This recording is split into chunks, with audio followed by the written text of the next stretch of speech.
By the time police realized that Marlene Whitaker had not simply gone somewhere, her car had already been sitting untouched for nearly 12 hours. It was found on the shoulder of a narrow road outside Meadville, Pennsylvania, just after 7 the next morning. The driver's door was locked. Her purse was still inside. Her coat was folded across the passenger seat. There was even a grocery list written in Marlene's handwriting on the dashboard, with 3 items crossed out and 2 still unfinished. But Marlene herself was gone. It was November 18, 1989. She was 38 years old, married, and had lived in Crawford County most of her life. The last confirmed person to see her was a cashier at a small supermarket in Meadville shortly after 5 that evening. Marlene bought coffee, bread, laundry detergent, and a frozen pie. Nothing unusual. She told the cashier she was running late and needed to get home before her husband arrived from work. Then she walked outside. That was the last ordinary moment anyone could place her. Her husband, Lowell Whitaker, came home around 6:30. Marlene wasn't there. At first, Lowell assumed she had stopped somewhere. That wasn't unusual either. She sometimes visited her mother after work or stayed late talking with one of the women from the dental office where she worked as a receptionist. But by 10 o'clock, Lowell began calling people. Nobody had seen her. At 11:20, he contacted police. By midnight, officers were already checking the roads between Meadville and the Whitakers' home. Then, just before 7 the following morning, a county road worker noticed Marlene's blue 1984 Oldsmobile parked several miles from town. There was no obvious reason for it to be there. The road was quiet. There were no houses nearby. No businesses. No bus stops. No indication that Marlene had planned to leave her car. Investigators initially believed she might have accepted a ride from someone. That assumption would shape the investigation for years. It would also turn out to be one of its biggest mistakes. Because 3 decades later, Lowell Whitaker would receive a letter. It was addressed to him. The return address was missing. And the handwriting on the envelope looked exactly like Marlene's. At first, Lowell thought someone was playing a cruel joke. Then he opened it. There were only 4 sentences inside. The final one was the reason he contacted the police. But in 1989, none of that existed yet. At the time, investigators were dealing with a much simpler question. Where had Marlene gone after leaving the supermarket? Her husband said she had no reason to disappear. Her co-workers said she had been behaving normally. Her mother said Marlene had been worried about money, but not enough to leave without telling anyone. And there was no evidence that she had packed a bag. Her clothes remained at home. Her medication was there. Her checkbook was there. Her passport was in a kitchen drawer. Even the Christmas presents she had already purchased were still hidden in the back of the bedroom closet. The Whitakers had been married for 11 years. They weren't considered an especially troubled couple. They argued about ordinary things. Money. House repairs. Lowell's long hours at the machine shop. Marlene's frustration that he rarely took vacations. But neighbors described them as quiet rather than unhappy. One neighbor, a retired school secretary named Phyllis Rourke, told investigators that Marlene had mentioned wanting to repaint the kitchen the following spring. That small detail mattered because it suggested Marlene had been thinking about the future. She had not been behaving like someone preparing to leave. Police searched the Whitaker home twice during the first week. They found nothing indicating a planned disappearance. Then investigators began reconstructing Marlene's final day. She arrived at work shortly before 8 that morning. She answered the phone, filed paperwork, took lunch around noon, and at approximately 2:40 she spoke to her supervisor, Nadine Keller. Marlene told Nadine she needed to leave on time because she had an appointment that evening. Nobody initially thought much of it. The problem was that no appointment had been scheduled. Not with a doctor. Not with a dentist. Not with a hairdresser. Not with anyone Marlene's family could identify. When investigators asked Nadine what Marlene had meant, she remembered something else. Marlene had looked at the wall clock before saying it. Then she had asked whether the office closed early on the Friday after Thanksgiving. That was strange. Thanksgiving was more than a week away. At the time, police treated it as an insignificant conversation. They had bigger questions. There were no witnesses who saw Marlene leave the supermarket with anyone. No one reported hearing an argument. No one saw her car pull away from the store. And because there were no signs of a struggle, investigators had very little to work with. The first major lead came from a mechanic.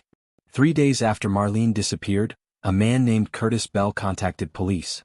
He operated a small repair garage outside Meadville. Curtis said Marlene had brought her Oldsmobile to him 2 weeks earlier because the car was pulling slightly to the right. He remembered something unusual. Marlene had asked him to check the trunk latch. She told him it sometimes opened by itself. Curtis said he had repaired it. But when police examined the vehicle after her disappearance, the trunk latch was functioning normally. There was nothing inside except a spare tire, an emergency blanket, and an old cardboard box containing winter boots. That seemed to eliminate another possibility.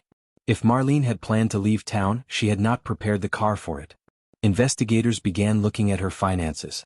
There were no large withdrawals. No unusual checks. No transfers. No recently purchased plane tickets. Her credit cards had not been used after the supermarket. Her bank account remained untouched. Then they discovered something that didn't fit. 2 days before she vanished, Marlene had withdrawn $180 in cash.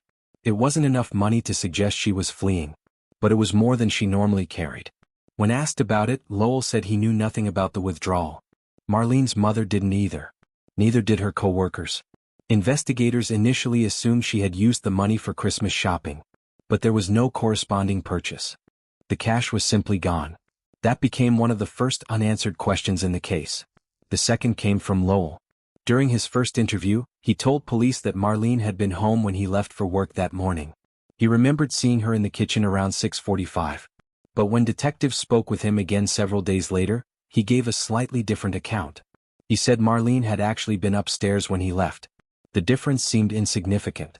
But investigators noticed that Lowell had also changed one other detail. He initially said Marlene was wearing her green winter coat when she left work. Later he said he wasn't sure. Police never accused him of anything. There was no evidence connecting him to her disappearance. Still, the inconsistencies remained in the file. And then someone remembered the appointment. The appointment Marlene had mentioned at work. A detective returned to her office and asked Nadine Keller to think carefully about everything Marlene had said that afternoon. After several minutes, Nadine remembered that Marlene had written something down. Not in her appointment book. On a small yellow note beside the telephone. Nadine had thrown it away the following Monday. But the office trash had been collected before police arrived. The note was gone. Nobody knew what had been written on it. For the next several months, the investigation produced little. Search teams covered wooded areas near the road where Marlene's car was found. Nothing. Police checked hospitals, shelters, bus stations, and surrounding counties. Nothing. Her photograph appeared in newspapers across northwestern Pennsylvania. People called with possible sightings. Everyone turned out to be someone else. By the spring of 1990, the case had begun to lose momentum. Marlene's name was still in the files. But fewer people were actively looking for her. Lowell continued living in the same house. He kept her clothes. He refused to change the answering machine message because it still contained Marlene's voice. Her mother, Eileen, kept calling the police every few months. She wanted to know whether anything new had been found. Usually there wasn't. Then, in 1992, something appeared in an entirely different investigation. A property dispute led county officials to review old records from a storage facility outside town. Among the paperwork was a rental agreement signed in 1989. The tenant's name was different. The signature was different. But the emergency contact number belonged to Marlene Whitaker. Investigators initially thought they had finally found something important. Then they discovered the storage unit had been rented 3 weeks before Marlene disappeared. And the person who rented it had never been identified. The storage facility manager was a man named Walter Haynes. He was 71 by then, and his memory of the rental was incomplete. But he remembered the unit. It was small. About the size of a garden shed. The renter had paid 3 months in advance in cash. Walter remembered the person as a woman, although he could not describe her face with confidence. She had arrived alone. She had not brought much with her. 2 cardboard boxes, a suitcase, and a narrow wooden case that Walter assumed contained tools. What caught investigators' attention was the date. The rental agreement had been signed on October 27, 1989. Exactly 22 days before Marlene disappeared. The emergency contact number was Marlene's home telephone. Walter insisted he had never spoken with Marlene herself. He also said the renter had never returned after the first day. The unit was still locked. Investigators obtained permission to open it. Inside they found almost nothing. The suitcase was empty. 1 cardboard box contained old women's clothing. The other contained household paperwork from a different family. There was no identification. No photographs. No jewelry. Nothing that could immediately connect the contents to Marlene. Then one detective noticed something written on the inside of the wooden case. A series of numbers. 3 dates. 2 times. And one street name. The street was in Erie, nearly 30 miles away. At first, investigators assumed the numbers were meaningless. But when they compared the dates, one of them matched October 27th, the same day the storage unit had been rented.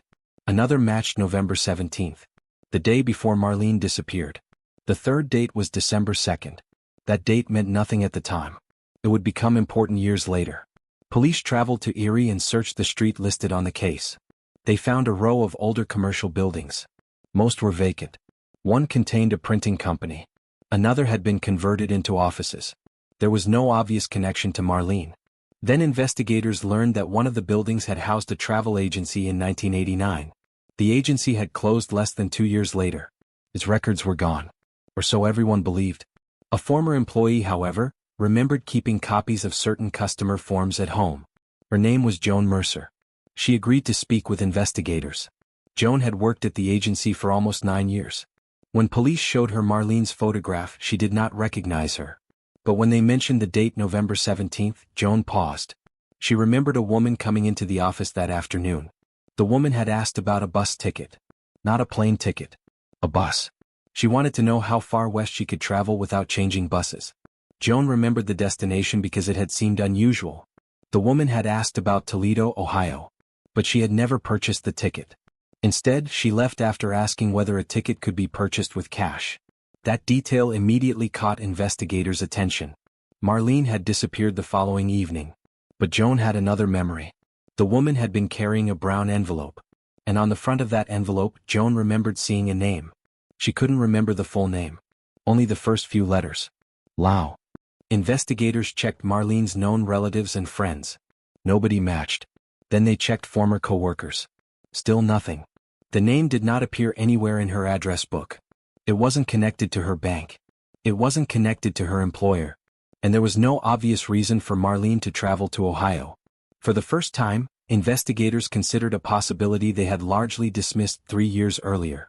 Marlene might have been planning to leave. But if she was, why had she left her belongings behind? Why had she abandoned her car? And why had she apparently made arrangements weeks in advance? The storage unit suggested preparation. The travel agency suggested movement. The missing cash suggested access to money. But none of it explained what happened after she left the supermarket. Investigators returned to the Whitaker house. They searched through Marlene's remaining belongings again. This time they found something hidden inside a cookbook. A folded sheet of paper. It wasn't a letter. It was a list of names. 5 names were written down. 4 were crossed out. The 5th was simply underlined. The name was Lowell Whitaker. At first, that seemed devastating. But the paper was undated. And handwriting analysis showed it had been written years before the disappearance.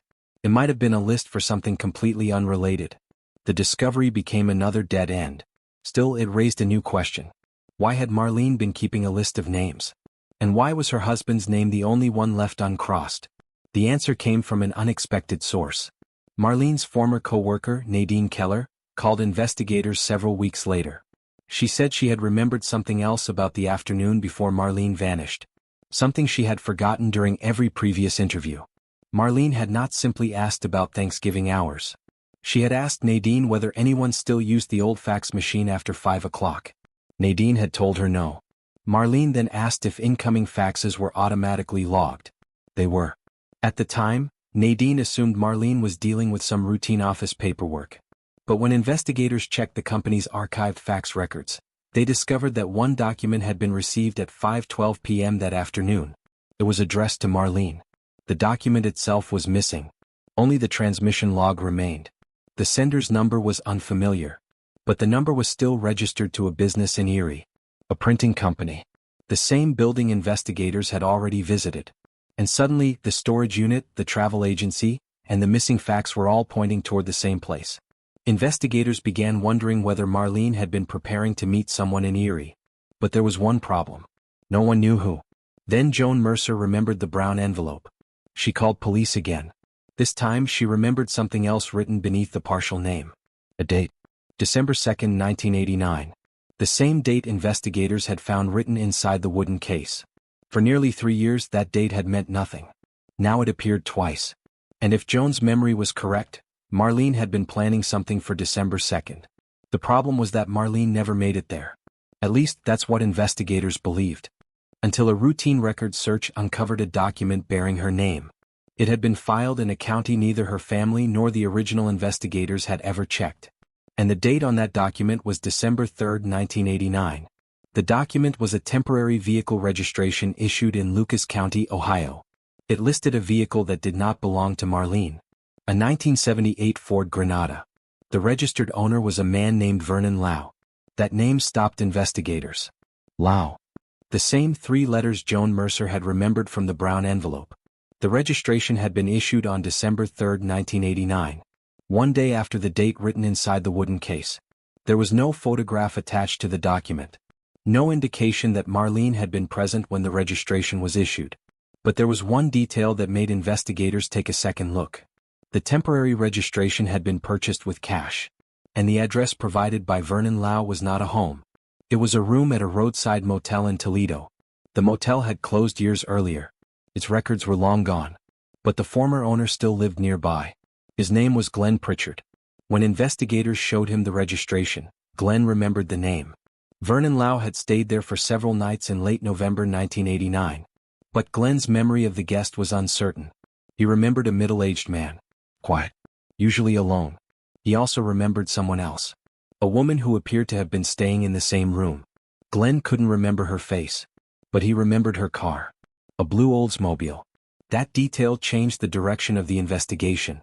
Marlene's Oldsmobile had been found in Pennsylvania. So the car at the Toledo motel couldn't have been hers. Unless there had been another vehicle involved. Investigators began checking old vehicle records.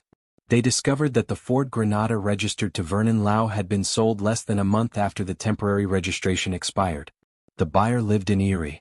That buyer had never heard of Vernon Lau. And when investigators tried to locate Lau himself, they found no current address. No employment record. No known relatives in Ohio. No driver's license connected to the name after 1990. It was as if the man had existed for only a few months. Then an old motel ledger was located in a private collection belonging to the former owner. The ledger contained handwritten entries from November and December 1989. Most were ordinary. Names. Room numbers. Payment amounts. But one entry had been crossed out. The name beneath the black ink was still partially visible. Marlene Whitaker. The room number beside it was 14. Glenn stared at the page for several seconds. He told investigators he had no memory of Marlene checking in. But he did remember a woman staying in room 14. She had asked for newspapers every morning. She had also asked the desk clerk whether anyone had called looking for her. That detail had never appeared in the original Pennsylvania investigation. But there was something even stranger. According to Glenn, the woman had not appeared frightened. She had seemed impatient. As though she were waiting for someone who was late. Investigators asked him how long she stayed. Glenn said 3 nights.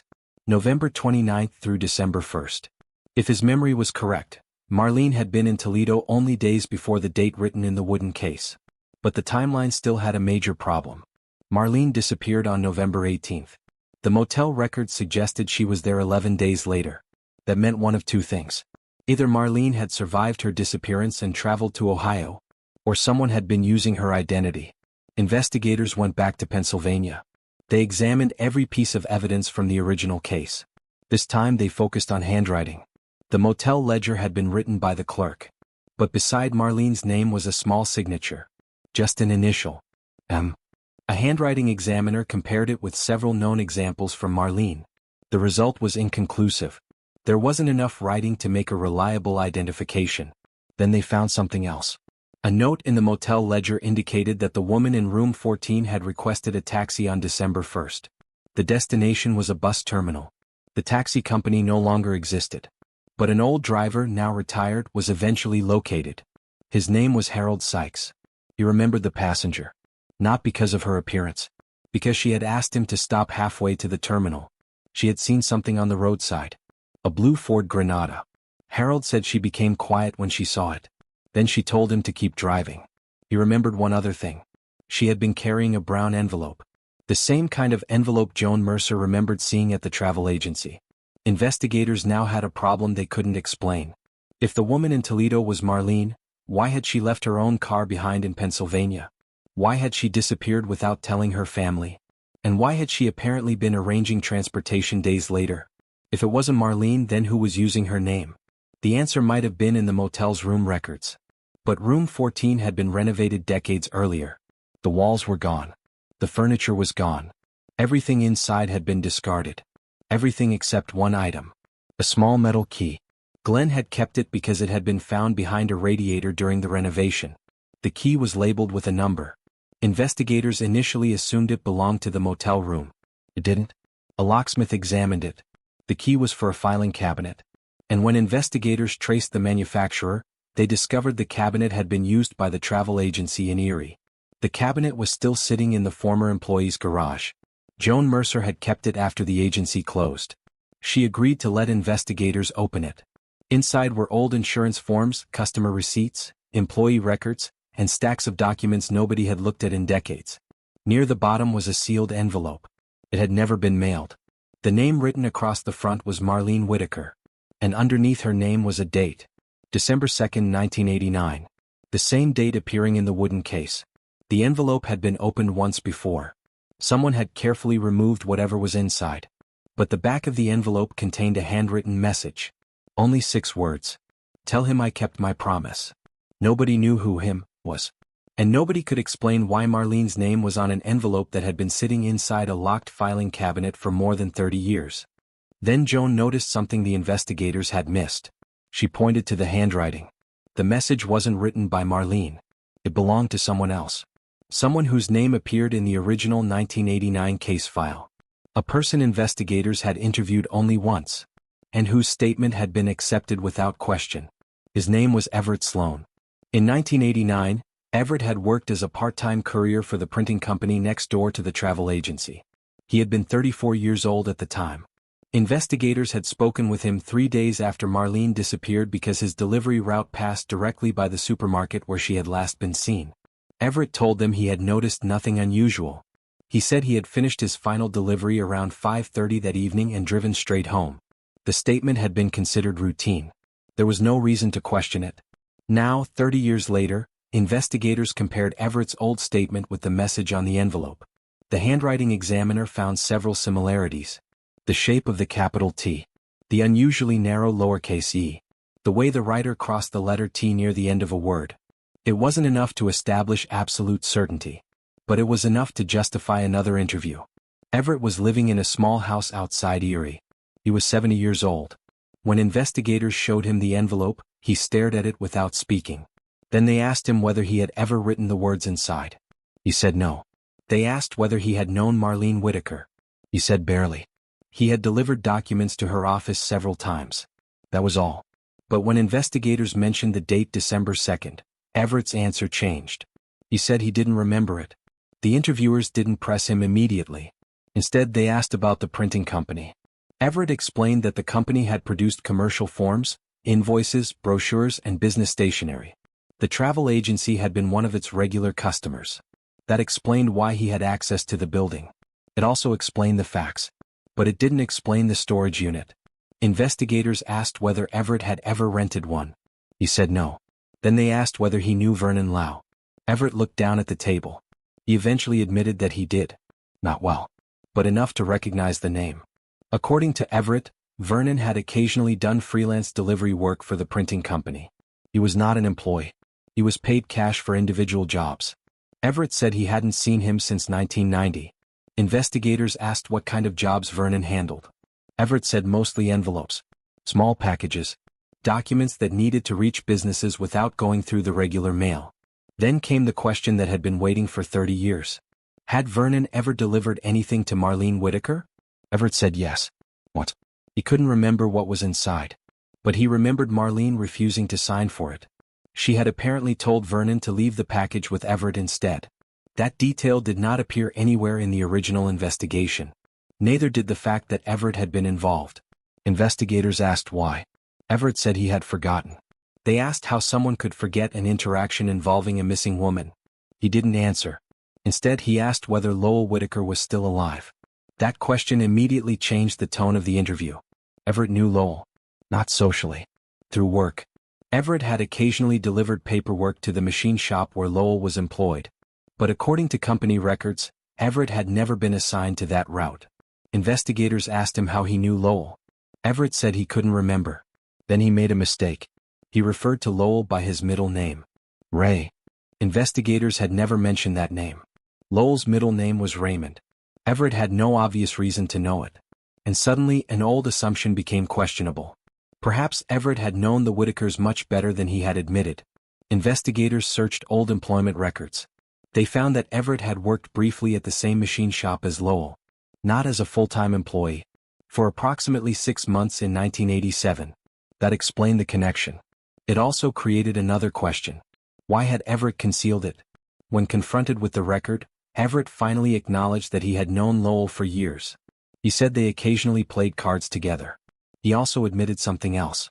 Lowell had asked him in early November 1989 whether he knew anyone who could help move money without putting it through a bank.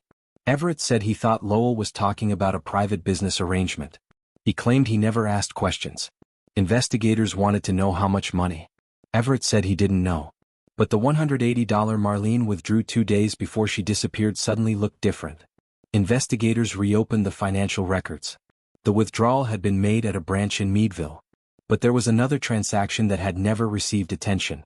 3 days after Marlene disappeared, $180 had been deposited into an account belonging to a business in Erie.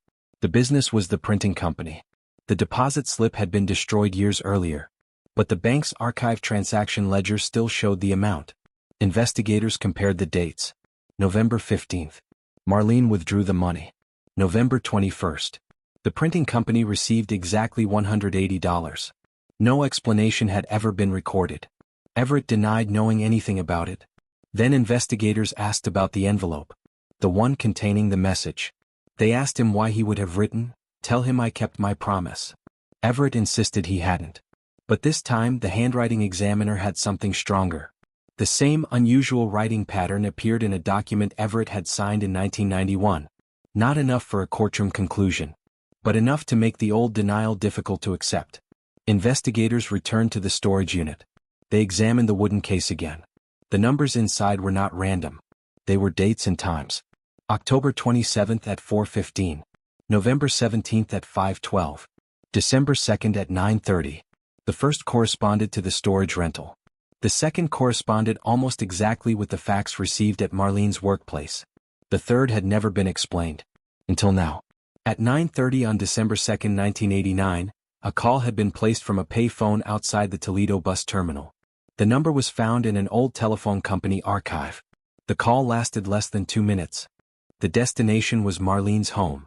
Nobody answered. Lowell was at work. Marlene was supposedly missing.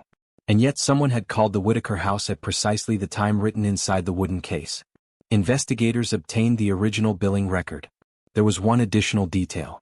A second call had been made from the same pay phone 4 minutes later. This time someone answered. The call lasted 11 minutes. The number belonged to the Whitaker residence. And according to Lowell's work records, he had left the machine shop at 9:17 that morning. He had always said he was at work until noon. For 30 years nobody had checked. The discrepancy was small enough that it had never attracted attention in 1989. Lowell's time card showed him clocking in at 6:58 that morning. It showed no recorded departure. His supervisor had assumed Lowell stayed through the lunch shift. But payroll records only documented hours, not where an employee was during them. Investigators located the supervisor, a retired man named Gordon Vale, and asked whether Lowell had actually been at the machine shop that morning. Gordon couldn't say for certain. He remembered seeing Lowell shortly after 7. After that, he had been working in another part of the building. There was no reason to remember where Lowell was at 9:30.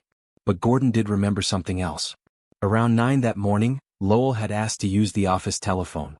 He had said he needed to make a personal call. Gordon had allowed it. The office phone was not connected to the company's billing account. No record of the call existed. Investigators now had a possible explanation for the 11-minute call to the Whitaker house. Lowell could have been the person who answered. But they still didn't know who had called from Toledo. And they didn't know why the call had been made. The investigators returned to the motel records. The woman who had stayed in room 14 had left Toledo on December 1st. If that woman was Marlene, she could not have been the person who placed the call from the bus terminal the following morning. Unless she had remained in Toledo. Or returned. There was another possibility. Someone else had been using her name. Investigators focused on the handwriting in the motel ledger. They compared the single initial beside Marlene's name with known samples from her. This time the examiner found a significant difference. The initial looked similar at a glance. But Marlene's handwriting had a distinctive downward stroke. The motel signature didn't. The woman in room 14 had apparently signed using Marlene's name without actually writing like Marlene. That meant the motel record might not have been proof that Marlene was ever there. It might have been proof that someone wanted investigators to believe she was. That possibility changed the meaning of almost everything. The storage unit could have been rented using Marlene's name. The travel agency visitor could have been someone else. The motel guest could have been someone else. Even the brown envelope might have been part of a deliberate attempt to create a trail. But there was one piece of evidence that couldn't be explained that way. The letter. It had not been created in 1989. It arrived 30 years later. And it was addressed to Lowell. Investigators asked Everett whether he had ever sent anything to Lowell after Marlene disappeared. He said no. They asked whether he had remained in contact with anyone connected to the case. Again he said no. Then they asked about Vernon Lau. Everett said Vernon had died. That was the first time anyone had heard it. According to Everett, Vernon died in 1994 after leaving Ohio. But investigators checked death records. There was no Vernon Lau. No obituary. No death certificate. No social security record matching the name. Everett had either been mistaken or had lied. When investigators confronted him, he became visibly irritated. He said Vernon had used several names. He couldn't remember the real one. That made the old travel agency records even more important. Joan Mercer searched through the papers again. Eventually she found a photocopy of an identification card that had been used to establish a customer account. The name was not Vernon Lau. It was Warren Lusk. The photograph showed a man in his early 40s. Investigators ran the name through old records. Warren Lusk had worked for a freight company in Erie in 1988. And one of his regular delivery locations had been the machine shop where Lowell Whitaker worked. He had known Lowell. He had also made deliveries to the printing company. For the first time, the investigators had a person who connected every location. The machine shop, the printing company, the travel agency, and the storage facility. But Warren Lusk had disappeared from the records in 1990. His apartment had been abandoned. His employer said he never returned to work. His bank account was closed. His vehicle was sold. There was no indication of where he went. Then investigators found the most important document in the entire storage unit. It had been folded beneath the cardboard lining of the wooden case. A photocopy of a property deed. The property wasn't in Pennsylvania. It was in northern Ohio. A small farmhouse outside a town called Norwalk. The deed had been transferred in October 1989. The buyer was Warren Lusk. But the seller's name was Marlene Whitaker. Investigators stared at the document. Marlene had apparently sold property she did not own. Unless the deed was forged. They checked the county records. The transfer had never been registered. It was only a photocopy. But the signature on the document looked remarkably convincing. There was one problem. Marlene had never owned property in Ohio. So why would anyone forge a deed in her name? And why had the document been hidden inside a case connected to a storage unit rented weeks before her disappearance? Investigators began examining the farmhouse. It had changed owners several times. The current owner agreed to let them inspect the property. There was nothing remarkable about the house.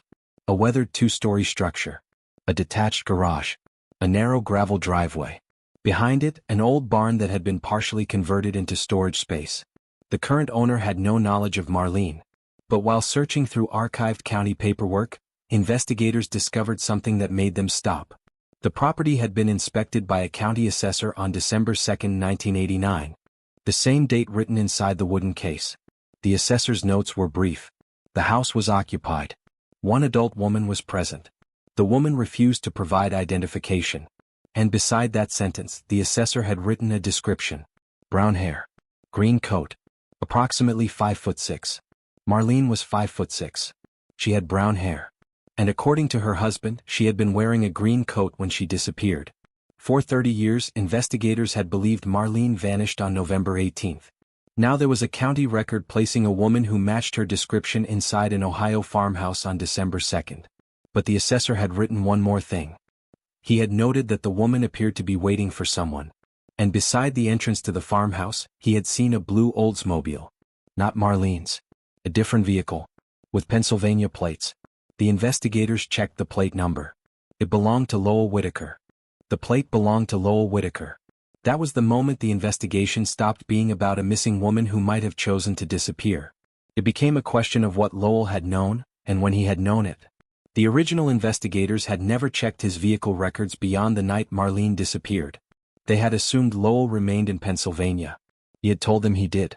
But the Ohio assessor's notes placed his Oldsmobile at a farmhouse nearly 2 weeks later. Investigators went back through Lowell's employment records. On December 2, 1989, he had been scheduled to work until noon. He never reported an absence. But the machine shop's time records showed that he left the building shortly after 9. His supervisor had forgotten because Lowell had not asked permission to leave. He simply walked out. The same morning, the Whitaker home received an 11-minute phone call from Toledo. And later that afternoon, a county assessor encountered a woman resembling Marlene at the Ohio farmhouse. The pieces were finally beginning to connect. But there was still a problem. If Marlene was alive on December 2nd, why had nobody heard from her? Investigators searched for evidence that she had voluntarily left Pennsylvania. They found none. No bank activity. No new employment. No medical records. No rental agreement. No driver's license. Nothing. Then they examined the property deed more closely. The signature attributed to Marlene wasn't hers. It had been traced from another document. The person who created it had access to one of Marlene's genuine signatures. Investigators suspected the source was the printing company. That explained why the forged deed had been connected to the storage unit. It also explained the strange fax sent to Marlene's workplace. Someone had been collecting her personal information. Someone who knew her handwriting. Someone who knew her husband. And someone who had access to business records. The investigation eventually returned to Everett Sloan. He finally admitted that Warren Lusk had never been his real name. The man was actually named Harold Lasky. Everett had known him through the machine shop. He also admitted that Harold had been involved in moving money between small businesses. Not large amounts, usually a few $100s. Cash transactions designed to avoid questions. Everett claimed he didn't know why Lowell had become involved. But when investigators showed him the photocopy of the Ohio deed, his story changed again. He said Lowell had asked him to find a property where someone could stay temporarily without being noticed. Everett said he thought Lowell was trying to help a relative. He didn't ask which one. He regretted that decision. Then he admitted something he had never told police. On November 18, the night Marlene disappeared, Everett had driven Lowell's car to Ohio. The blue Oldsmobile had been transported there. Marlene's car remained in Pennsylvania. That explained the vehicle seen at the farmhouse. But it raised the biggest question of all. Where was Marlene? Investigators returned to the farmhouse. The current owner allowed them to search the barn. There was nothing left from 1989. The interior had been remodeled twice. But behind one wall, workers had discovered an old metal cabinet during renovations years earlier. It had never been removed. Inside were several pieces of paper. Most were worthless. One was not. It was a letter dated November 19, 1989. It had been written by Marlene. The handwriting was unquestionably hers. The letter was addressed to her mother. It said Marlene was safe. It said she needed time. And it asked her mother not to contact the police. But there was something strange about the letter. It had never been mailed. The envelope had no stamp. No address. It had simply been left inside the cabinet. Investigators began questioning whether Marlene had written it voluntarily. The wording was careful. Almost unnaturally careful. She did not explain where she was. She did not mention Lowell. She did not say she planned to return. She only repeated that she was safe. Then came the final line. Please believe me when I say I had no choice. That sentence changed the interpretation of the entire case. Marlene had not simply disappeared. She had been trying to create the appearance that she had chosen to leave. But why? Investigators reconstructed the weeks before November 18. Marlene had discovered that Lowell was hiding money. Not an affair. Not another family. Something involving forged business records and cash transfers. She had confronted him. According to Everett, Lowell panicked. He told Everett that Marlene was going to report him. Everett claimed Lowell never intended to harm her. He wanted her gone long enough for the financial problem to disappear. The plan was to make it appear that Marlene had left voluntarily. The storage unit created a paper trail. The trip to Ohio created another. The forged documents made it look as though she had been preparing to leave. But there was one thing Lowell had not anticipated. Marlene had kept copies of his financial records. And she had hidden them somewhere he couldn't find them. Those records were eventually discovered in a box at her mother's house. They showed that Lowell had been using Marlene's name to move money through several small businesses. The amounts were modest individually. Together they were significant. Marlene had discovered it weeks before she disappeared. She had planned to confront him. Instead, she vanished. The evidence suggested Lowell had arranged for her to leave Pennsylvania under another person's supervision. But nobody could determine where she went afterward. The farmhouse was only temporary. The motel in Toledo was a staging point. The bus terminal was another. After December 2nd, Marlene disappeared from every known record. No one could prove whether she had continued west, changed her name, or simply started another life somewhere else. Lowell was eventually questioned again. By then he was elderly and living alone. He denied knowing anything about the farmhouse. He denied knowing Harold Lasky. He denied arranging Marlene's disappearance. But when investigators mentioned the letter found in the barn, he became silent. Then they asked him one final question. Why had Marlene written that she had no choice? Lowell stared at the table. After several minutes, he said something that investigators recorded carefully. He said Marlene had always been afraid of what would happen if people learned what he had done. He insisted he had never intended for her to disappear permanently. He said he believed she would eventually come home. But he never explained where she had gone. And he never explained why he had received no contact from her for 30 years. The case remained unresolved. Then in 2019 Lowell received the letter. The envelope contained 4 sentences. The handwriting matched Marlene's. The first 3 sentences said she had survived. The 4th said, "You promised me he would never know where I went." Investigators initially assumed he referred to Lowell. But there was another possibility. The letter had not been sent to police. It had not been sent to Marlene's mother. It had been sent directly to Lowell. And the postmark came from a small town in Arizona. Investigators traced the address. It belonged to a woman who had been living there for decades. Her name was not Marlene Whitaker. It was Margaret Wells. She was 70 years old.